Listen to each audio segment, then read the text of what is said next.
Hello, friends! Hello! Welcome to Borgcast 15.7, or Picast number 7. Picast. Yay! What is it our daughter keeps calling it? Picast! That's it? Yes. Anyway, we have some. Previously on Star Trek Picard. Apparently the hug with Hugh in the episode Impossible Box was improvised by Sir Pat Stew. Oh, well, actually, what I read was that whoever it was who plays Hugh, Jonathan Del Arco, was an interview, and what happened was they were kind of directed in a way to improvise, if you see what I mean. And Jonathan Del Arco had not that long lost his dad, and Patrick Stewart reminded him of his dad. So it was an instinctive thing, but then Patrick Stewart reciprocated in kind. So it was a genuine hug, which is sweet. Yeah. More hugs later. And, apparently, I got this via Becky on Twitter.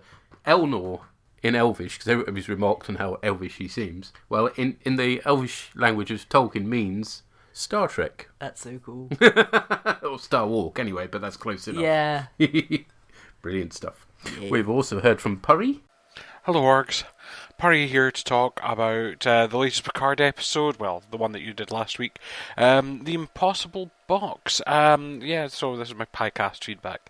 And that was a good episode. A lot of emotion on it. I don't want to go over too much of what you said. Suffice to say, yes, I was very impressed with the acting and the direction. The whole sequence with Picard going through the Borg records and the way they overlaid Locutus was brilliant. The Borg ship was suitably creepy. I do like the slight redesign we've had of the interior. Again, I'm sure there's been people online moaning about it, but bear in mind the whole lot got rejigged for First Contact. And indeed, I like the way we see the Borg in this. So I think you were talking about how much Patrick Stewart's acting old, and there was a definite difference in his gait and kind of the way he appeared when he was talking about the Borg. When he was ranting about them almost, he seemed very old man. And then when he actually sees the reclamation facility, there's definitely a lot more life to him. And indeed, I thought that was kind of a nice touch that, through all this darkness, there is this sign of hope. And it's good. It also throws the kind of goriness of last week's episode into sort of relief. You've got, on one hand, the people just stripping them for parts. And then while we did see the Romulans doing a similar thing, there is this definite feeling that they are trying to rehabilitate the Borg. For what reasons we don't know, but it could just be out of niceness. So, yeah, I did like that. It was really nice to see Hugh again, and there did seem to be some genuine warmth there, which I really appreciated. And I like the way the interior of the Borg ship kind of shifted. We've not seen them do that before, but it's a nice touch and not something which would entirely be out of character.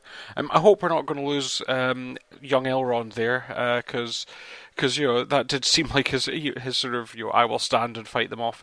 Although there did seem like plenty of time for everyone to get through that portal. So that was one of my gripes. The other one was Picard doing that old trope you did mention it.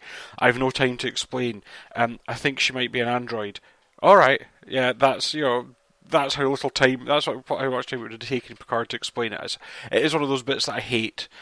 We've no time to explain. It's like, yeah, you probably have enough time to. I've no time for follow-up questions. Would maybe be a better way to phrase that. But yeah, the incest twins weren't too incestuous this time. I wasn't quite sure about what's his name using kind of a deadly kind of combination Rubik's cube and puzzle box from Hellraiser. I don't know if you call it the Hellraiser thing. And if you summoned a whole load of Cenobites to a Borg ship, would you be able to spot them? Because, pale people, sort of half deformed in tight leather with bits sticking out of them, it's pretty much Borg. So yeah, that was sort of part of it. So yeah, overall, there's not much I can really add to what you guys did. It was a very solid episode, had a lot going on. And for all that extended running time, never felt entirely padded. And there were some nice little character bits in between with the rest of the crew. So you did have that scene with Rios and Raffi sort of talking things over. And while initially I thought she just hired him from dodgy contacts, it does appear they have some form of history and friendship, which is nice. Also, Agnes kind of going in at things, and it's kind of still weird for all that she just killed someone last episode. She still has a hint of that big-eyed Pixar character to it, which is kind of weird. Not sure how I feel about that. So yeah, overall solid stuff. So do keep up the good work, and I'll hopefully feedback for the next episode. Until then, bye for now. Thank you, sir. Thank you. Yeah, you're right that Picard seems to have more life about him when he sees the facility. I don't know that I necessarily noticed it in his voice, but he did seem to walk more upright, and I think that was deliberate by Patrick Stewart. In terms of the interior of the ship shifting, which is not easy to say after you've had beer, I don't think we've seen it before. No. But it's kind of logical that it would do it. Yeah, no, I like that. It was a good effect. I mean, ball cubes never look so cool. Yeah. But it's not like a radical departure from what we've seen before either. It's just like, this is what we would have shown you had we had the effects, or indeed, the budget to do so in the past. Yeah. So, yeah. And yeah, you're right. Rios isn't just some random dude that Raffi's hired. There's clearly some kind of friendship, something, isn't there? The initial build-up of that character was kind of like his sort of big bad smuggler guy, but he's turning out to be quite sweet, actually. He's not really that bad at all, is he? So, not really. Anyway, let's move on to tonight's episode, Nepenthe. You need a place to hide out. Shields up! Perimeter scans to max. We've had a little trouble around here lately with the Xinti. Best to run anti-cloaking scans, too. Romulans? Mm-hmm. Initiate anti-cloaking scans. That time you were flying off to Romulus to plan the great supernova rescue. Do you remember what I said? So you want to be ass-deep in Romulans for the rest of your life? I believe I also reminded you of Newton's fourth law of thermodynamics. No good deed goes unpunished. And this week's flashback, because we always have one of those, is only a few weeks ago to Commodore O's visit to Agnes. We find out it wasn't hypno-glasses. It was a mind meld instead. Yeah. Now, is this a mind meld that gives her the truth, or is it a mind meld that maybe implants something that's dodgy? We're not sure. But what we do know is that she gives Agnes the blue pill. No choice of a red pill, I'm afraid, just the blue pill. Yeah. I wondered, after taking the pill, how much free will she had as well, but I think it's just a tracer, so... I think as well, but we don't know what was done to her mind. We do know it was done forcibly because she threw up afterwards. Yes, and not for the last time this episode. Agnes spends this entire episode throwing up or foaming at the mouth, basically, doesn't she? It's not great for those who don't have great reactions to people throwing up, but there we go. Yeah. I mean, it's an understandable reaction, and we don't necessarily know whether it's a reaction to the content or just the action. You think of Star Trek 6 and how that is clearly trauma. Mm-hmm. So it could be that she's not necessarily reacting to the content. Mm-hmm. She's reacting to just the physical, just the mind melt, and it could be implanted. I don't see how it could be the truth if it's the future. Remember the days when Vulcans used to be goodies? Because every Vulcan we meet now is bad. I'm not convinced she's ever Vulcan. since Enterprise, possibly earlier. No, Deep Space Nine. No, ever since Deep Space Nine, Vulcans have been baddies. But you're right; she may yet prove to be. I'm not basing this on anything other than what we've already seen. Mm-hmm. Yeah, but I think because of what the seeds that were sown with Rizzo and all the rest of it, I think O is a Romulan. Ah, okay. Because if you think about it as well, if she is a Romulan, she might need the sunglasses. Because we've never been told that Romulans have the inner eyelid thing. Yes. Maybe. Or, no, she can't be Riemann, because then she'd look like an orc, wouldn't she? That would be a bit of a giveaway. Anyways. But it's a guess, based on stuff that's already happened. That's my current working theory. But being a Riemann would explain the need for sunglasses. Oh, it would, wouldn't it? Maybe she's a Riemann. One that's had surgery of some sort. Hey, there's a thought. They brought the Riemanns back. Oh dear. Anyway, speaking of Rizzo, she's shooting XBs one at a time and then all at once to get Hugh to reveal Picard's location because she's evil. Yes. She's wearing the evil clothes of evil. She may as well have, one of those high back collar things on, to be honest. Apparently, Hugh is protected by an asinine treaty, which is how I will be pronouncing asinine from now on because it's amusing. Nerak boards a Romulan snakehead transport. Hey. I like that ship. Cool. Although, there's one aspect about it I'm not so keen on. Can you guess what that is? In fact, it's got a view screen at the front. No, not so much that in this case. Okay, what is it then? It's the frickin' Kempston joystick. Oh, okay. It's weird, isn't it? Like, all the Federation ships have these wacky holographic control things, but what do the Romulans get? A blooming Kempston joystick. It's the cutbacks ever since they lost the world, you see. Anyway, he heads off training La Serena, which leaves without Eleanor, who's staying behind to avenge the XBs. Avenge me! Cut to Nepenthe, which looks like the Shire. But It does. It's no doubt somewhere in California. It has weird semicircular rock formations and tasty unicorn rabbits, or bunnycorns? Bunnycorns. Bunnycorns. Wow. Yeah. Bunnycorn sausage. And that's just it. It's like I was saying when I was watching it, Star Wars does like sort of porgs and they're all cute. Star Trek goes, look, bunnycorns, num tasty. Picard and Soji beam in and are captured by a girl dressed like Robin Hood. I do hope that's not a Cupid reference. Turns out she's called Kestra, which is significant because... It's the name of Troy's sister who died, who she didn't know she had until the episode Dark Page. Yes, sister. Oh, sorry, again, wrong franchise. But yeah, well done. I was well impressed when Anne-Marie came out with that during the episode. It was like, yes. Did I get points? You got points, yes. Points win prizes. Anyway, she's... the actor is a bit OTT, it has to be said. I mean, child actors often are, aren't they? Bit cheesy, but I'm sure she's a better actor than I ever will be, so anyway. Soji is still freaked out about discovering her true nature, which is only right. Logical. Yes, she can't be over it already, that would be silly. Picard also then drops the death of her sister on her, which seems like a bit much. Oh, by the way, you just found you're an android, and by the way, that sister you thought you had? Yeah, she's dead. Anyway, we see Troy! Yay! Marina Sirtis, who wears the same wig she did in Nemesis, because she stole it from the set. Wonderful. We get more lovely hugs. Then they meet Riker. Yet more lovely hugs. Yeah. He raises shields. Apparently they've been having problems with the Gesundheit. Yes. Yes. And they're from the animated series, so that's one bit of that that's canon. Anyway, can't help feeling the rest.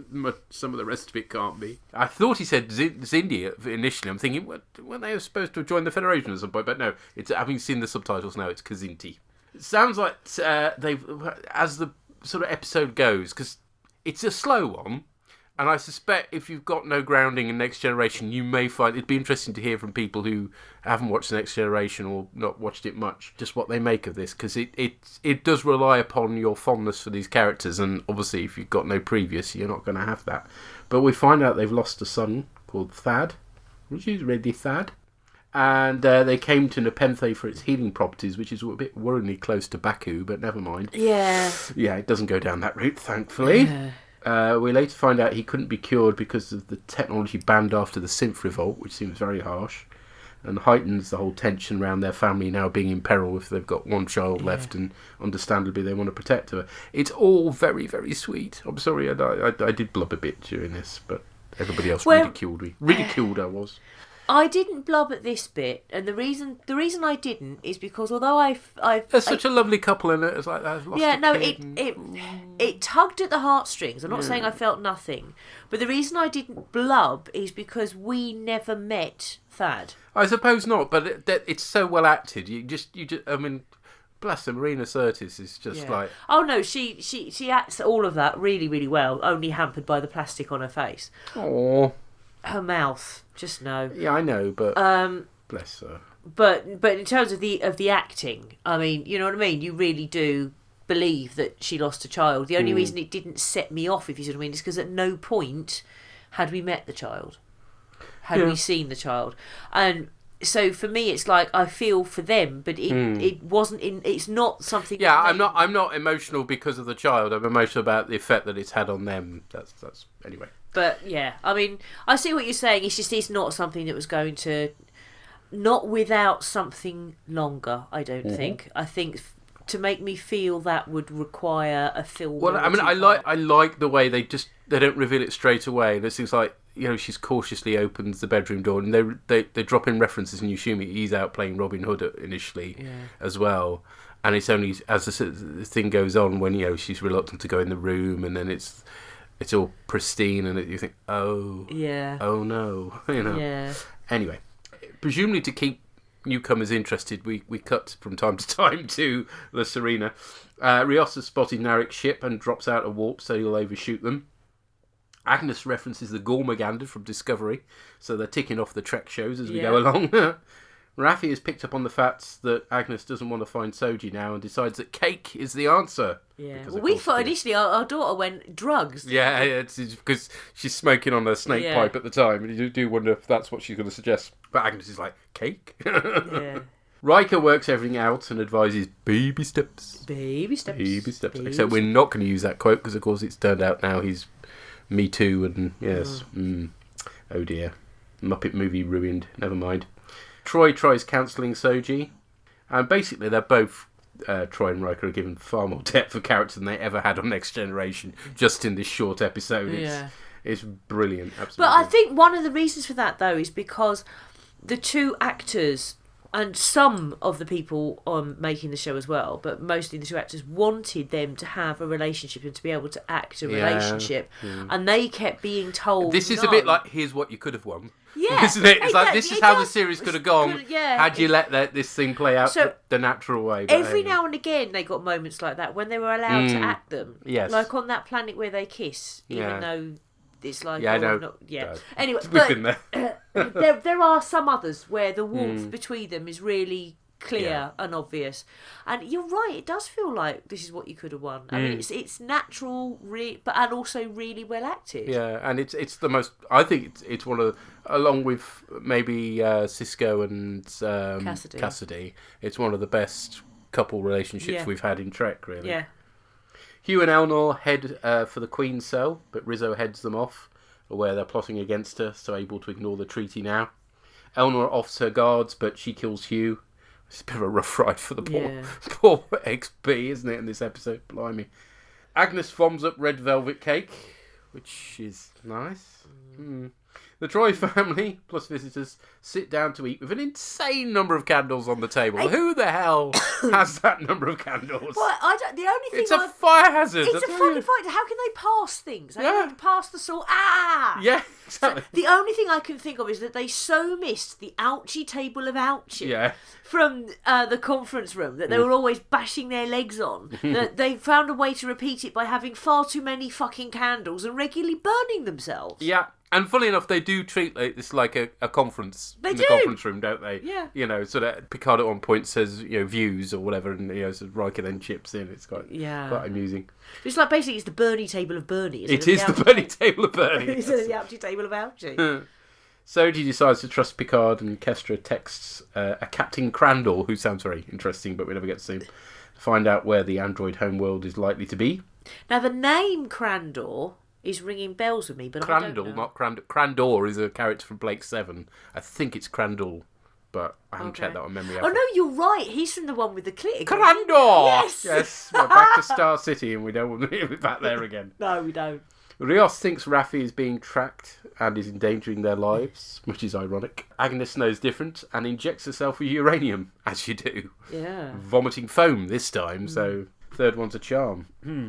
The EMH is activated and proclaims, "What is the nature of your bloody hell?" Yeah, I love that. Brilliant. We get a great view of the ship as Rios runs the length of it. So, it's kind of one of those things where they're a bit like the Firefly, built it the same scale, effectively. So Elnor finds the locator 7 of 9 gave to Picard and activates it. Picard points out his latest crew is carrying rather more baggage than the Enterprise crew ever did. Number 1 briefly tries to persuade him to leave saving the universe to others, but Picard agrees he should never have retired in the first place. Yeah. Very Kirk, actually, interestingly, isn't it? It's a lovely scene with the two of them sitting down on the lake. There's more lovely hugs, and Picard and Soji return to La Serena to the accompaniment of the Alexander Courage theme. Hooray! And yes, it's a very sweet episode. I had something in my eye most of the time I was watching this, particularly the first time. I don't care that nothing much happened, that we get told lots of things we've already seen, which previous episodes has annoyed me, but not here. I don't care that it's fan service for the most part, since it's beautiful fan service, and it's a beautiful episode, so no. Basically, if you didn't like it, I could quite understand why you wouldn't, particularly if you haven't got any fondness for Next Generation, but ultimately this was made for those of us who wanted to see Riker and Troy together and have a life, and the only, it's a downer is that the fact that they lost a child in the process, which is really sad. But there we go. Bless them. Yeah. One thing I did notice is that when Picard is talking to Soji, And he's talking about how, I was just wasting my life away or whatever. And then he says, and now I've got a mission. The twinkle in Riker's eye when he's looking at Picard and sees him say, I've got a mission. And B, his voice is sped up. I said, is his voice really slow or is he acting it? His voice is sped up. Okay. I don't mean like... Blah, blah, blah, just... Yeah. Okay. It clearly was part of him acting, feeling old. Yeah. And a bit feeble.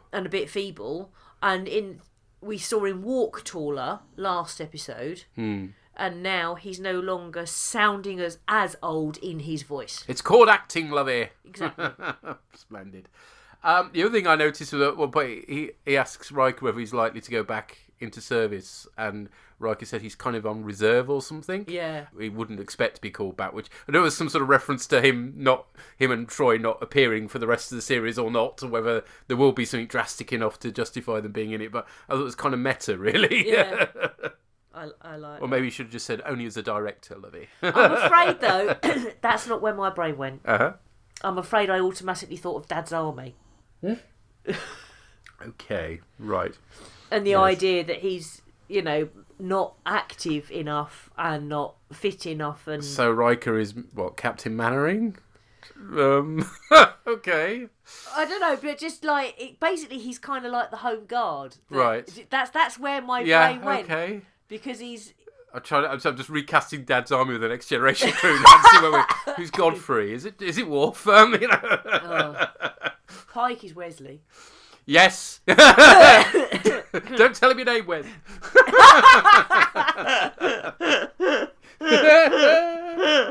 Wow. Well, there you are. There's a project for you, folks. And we have a tune. Yes! Who was it? Who was it? Who I said don't know. that? Was that over on the board? Was it Jeffrey? It may have been Jeff. Yes, but I think so. Yeah. Sorry, but my brain did naturally go to a home guard place But when he said surely, he was on wherever reserve. in the world you've been, you've seen Dad's Army. You It's must one of have done. greatest TV programs. Wonderful. Well, we have heard from the God of Llamas. So let's see what he's made of this one. Lamagaslag, Scotty, Fika, Tree, Coig. I'm sensing great nostalgia. Right, getting straight to the point with this episode then. Yes, I love this, and I'm not ashamed to say it's entirely for reasons of nostalgia. Yes, Riker and Troy are there, and it was absolutely beautiful, wasn't it? You can argue that of all the Star Trek shows, Deep Space Nine had the best cast, the strongest cast with the best actors, and you're not wrong. The crew of the Enterprise had a couple of good actors among them, and some of them were okay, and they mostly got along with chemistry with the rest of the crew, and you could argue that Jonathan Frakes was one of those, but here, his return, the warmth that he brings to the role, both him and Marina Sirtis returning as Troy, both of them bring just so much warmth and heart to these characters. This was such a wonderful, lovely experience to see them back on screen and interacting with Picard again. It was just absolutely fantastic. Admittedly, there was a rather odd moment in the episode when Troy is telling Soji about the death of their first child, and it seems that for a moment that Troy is actually not happy with Soji's presence, with, I guess, what it was reminding her of her that they've lost because people like Soji didn't exist to help her son. But in the end, it turns out not to be the case. It was just a very strange and very tense acting performance from Marina Sirtis there. I was wondering whether they're going to do a bit of a rug pull with this, with actually making the Riker-Troy family become a bit antagonistic. But thankfully, that was not to be the case. It was indeed just great to see them back, and I'm kind of glad that they were just around for just the one episode, because I think if they'd been in the entire series, this could have become overdone. The novelty could have perhaps worn off a little bit, but to have this bit of breather in the season, which I've just learned is actually only 10 episodes long, not 8 episodes, so there's still 3 episodes left to go. Hurrah! So this was a well-needed breather at this point of the season. And since I'm talking about pace here, in your last podcast, I think it was Martin mentioned something about fans not being happy with the pace of the series, and yeah, he's quite right actually, because yeah, we do like to moan about stuff, don't we? But I think for me, the main concern I had of the pace of this series, yeah, Discovery was very fast-paced and not like other Trek, but Discovery is Star Trek that's made for a different audience, for a more modern audience which expects things to move along faster. The real concerns I had about pace with Picard was, especially when I thought it was only 8 episodes long, was just with how fast the story itself was progressing. I don't generally really have a problem with slower paced stories as long as they're getting somewhere from week to week, and it felt for a little while that Picard was in danger of not actually getting anywhere at all. But on the whole, no, I have actually been enjoying the pace of this, the slower, more thoughtful, introspective type of Star Trek, which, to be honest, is the sort of Star Trek that we actually need at the moment. That is Star Trek. Star Trek isn't meant to be an actiony thing. So yeah, although it might seem like I've been moaning about the pace of things, it's not really. It's more concerned that the story will actually actually end up where it's meant to be. So yeah, that's been more my concern. But anyway, yes, this was a good breather and a good place for Picard to ground himself again. He clearly needs the people around him that love him and that can talk straight to him again. I guess he never really got that familial connection with Raffi as he did with the crew of his Enterprise, and I guess there's reasons for that. He certainly seems younger and more alive than he has in the previous episodes when he has sat down for dinner with Troy and Riker, and that was absolutely wonderful, and I love the whole sequence there. It was also really nice to see that Riker had set up home in somewhere that looked a bit like Alaska, going back to his roots a bit there and becoming a bit of a woodsman. You could say there's a bit of Kirk in the Nexus about him there as well, considering all the comparisons that were done between Kirk and Riker when the Next Generation originally launched, and yeah, it's good that they're going with that as well. So yeah, no, I really like this. The fact that his idyllic log cabin isn't just a log cabin, but it's actually an armed fortress was also a lovely little touch, and yeah, I really like that Riker hasn't gone soft. He knows what he's doing, so I bet Picard's vineyard doesn't have armaments like that, so yeah, fantastic. The real surprise of the episode for me, though, was Kestra, and yes, it did take me half an episode to realise that she was named after Troy's dead sister that we'd learned about in one episode and then forgot about forever, but yeah, she was absolutely great, a wonderful character. A nice little inversion of the trope that we got with Data far too many times and far too much in Insurrection, but of the android teeming with a young child in an attempt to learn what it means to be human and everything. But here we have an android that thought they were human and is now discovering they're not, and they are helped to come to terms with that situation by a human child. So yeah, turning that little trope on its head was really nice, and the actress portraying Kendra was fantastic. She was a great little character, and I really want to see more of her in the future. Elsewhere, we also find out what Agnes's story really is, and again, that's a really interesting one as well. She's not really a double agent, or is she? Has she been brainwashed? Not really. She hasn't really been brainwashed or coerced by Commodore O, but she's been convinced in a very strong manner, and I'm guessing that a Vulcan mind meld is something that's going to be a lot more convincing than, it's going to have a lot more impact than just being told something or shown a video or projection or something. To have those images beamed directly into your mind, that's something that's going to be difficult to turn away from and ignore, so I can understand why Agnes has had the reaction that she has, but it definitely explains her contradictive behaviour in the last few episodes, and it's actually, to my mind, a lot more interesting story than that she's a sleeper agent or she's being deliberately duplicitous. This adds a whole new dimension to it, in that she's going along not because she really wants to, because she feels she has to, and now she's finally paying the consequences. There's some great scenes on the ship, and I really loved Raffi's attempts to be caring mum and feeding her cake. Again, absolutely wonderful character moments in this episode. Slightly disappointing that they killed Hugh off on the cube meanwhile, but I guess we've got to give Sexy Elrond a chance to shine, and he's got a mission now to reclaim the Borg cube. He's doing it on his own. It is a bit of a sad trope, because the actor playing Hugh has spoken openly about the fact that he's gay, and we could have had an openly gay Borg character, but no, he's been killed off. I don't think killing him off was really necessary for the storyline. And thankfully, very little of the incest siblings this week. What we did see of the woman was excellent. She kicks ass, and thankfully we don't see that much of Narek, except for being a bit pissed off in the shuttle. And I will say the shuttles look really nice. I don't think we've seen Romulan shuttles with that design before, and that's a nice little compact design there. Not too dissimilar really in the ethos to the Federation shuttle, so yeah, I kind of like that. Interesting to see what you think of this with Shuttle Watch. So yeah, I really, really love this episode. But also, now that I know that there isn't just one more episode to come, there's 3 more episodes, and that we've kind of reset, and Picard and Soji have found their compass, quite literally in Soji's case, then this actually bodes really well for things to come. So yeah, I'm looking forward to the next 3 episodes. Once again, I'm looking forward to seeing what everyone else has to say, and until next time, glory to you and your cast. Thank you, sir. Thank you, sir. He went to a Nexus place rather than the Baku. I'm not sure if that's better or worse, but anyway. I don't know. He does like his Generations design, oh my god. Is it like Alaska, though? I mean, it seemed quite warm there, and I thought Alaska was cold. Am I... I don't know. I don't know enough about Alaska to be able... I'm pretty sure they don't have those weird rock formations in Alaska. No. Or bunnycorns. No, that's true. That's true. In terms of killing Hugh, was it necessary?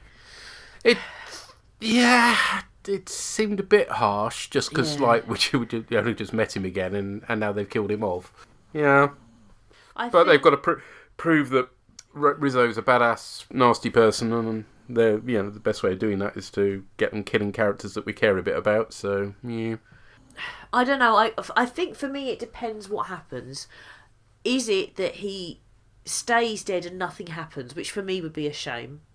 Is it that he stays dead but there's some kind of legacy of either his life or his death? Mm-hmm. That would be good and that would be worthwhile. Or because he's still got Borg implants, is he going to come back somehow and kick ass? That would seem a bit cheap, to be honest, so, yeah. It's not beyond Star Trek, is it, to bring someone back who's... yeah. Search for Spock. Tashiar. Yeah. So I'm just wondering, do you know what I mean? It depends how they play with it. So, as I said, my favourite would be, yes, he's died and it seems a waste, but there's some kind of ripple and impact and legacy. Mm-hmm. That's what I'd want to see. And he noticed that Picard seems to have sped up and got a bit young again, so yes, I think your prediction that it was all a performance seems to have been borne out. Jolly good, thank you, sir. Thank you. If you've got any thoughts on this episode, do let us know what you think, and we'll include it in our next episode, which we'll be recording next Friday. And yes, there are 3 more to go, and yes, I'm not sure that we have an awful lot of time to catch our breath then before Discovery starts, but hey-ho, can't complain. More Trek, splendid. Yep. And when it's this wonderful Trek as this episode was, definitely not complaining. So, yeah. Super! All right, we'll catch you next time. Cheerio, bye. Bye. Who do you think you are kidding, Mr. Hitler, if you think we're on the run? We are the boys who will stop your little game. We are the... All music referenced is for illustrative purposes only, and no copyright infringement is intended. Find our website at borgcast.libsyn.com. And we have a YouTube channel as well. You can find the Borgcast playouts on Spotify for your listening pleasure. Visit our Tumblr site at borgcast.tumblr.com, where you'll find images accompanying the episodes discussed in this cast. Send emails or MP3s to borgcast@gmail.com. Or you can contact us via Twitter on rev_org or borgcastammo. #Borgcast. 'Cause who do you think you are kidding, Mr. Hitler, if you think old England's done?